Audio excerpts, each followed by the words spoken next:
से छोड़ के प्रीति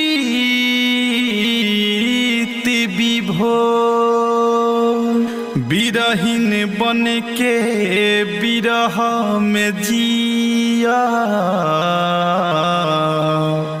जियारा न लागी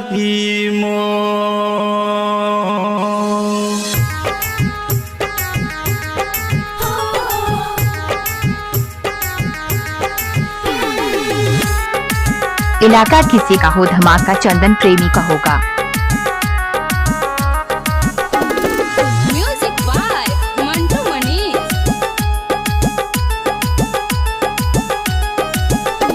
बेकार बा सिंगार हो भातार बिना कोयला के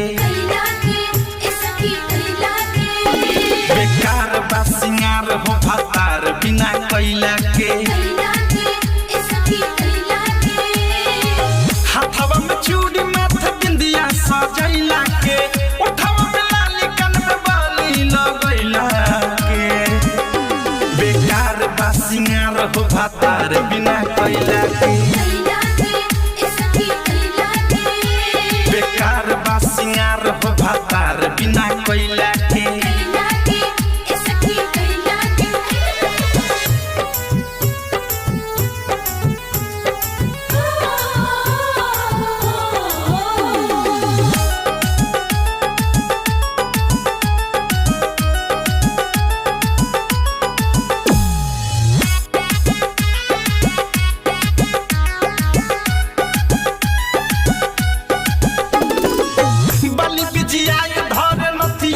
जंग हो पिया बिना रोवेला राती में पलंग हो रुस के बिछौनो भी छोड़ देला संग हो नियर न रहे तो सिहरे अंग अंग हो। इलाका किसी का हो धमाका चंदन कटैया डीजे का होगा। बलि बिजियाए धर नथिया में जंग हो पिया बिना रोवेला राती में पलंग हो रुस के बिछौनो भी छोड़ देला संग हो नियर न रहे तो सिहरे अंग अंग हो।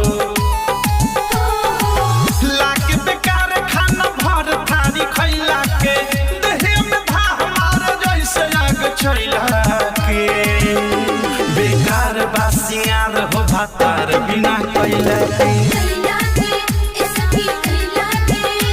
बेकार बा सिंगार हो भातार बिना कोयला के। चंदन डीजे का मोबाइल नंबर संपर्क करें 6209296512। Music by Mantu Manish.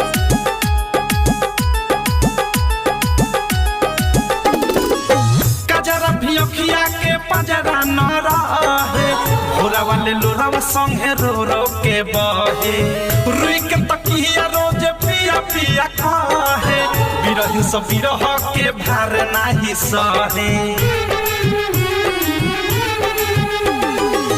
कजरा भी अखिया के पजरा न रहे भोरा वाले लोरावा संगे रो रो के बहे रुई के तकिया रोज पिया पिया कहे बिरही सब बिरह के भार नाही सहे औधे सनुराग साजी नया झमकैला के राइटर थारू हो रोज रोज न हैला के बेकार बा सिंगार हो भातार बिना कोयला के।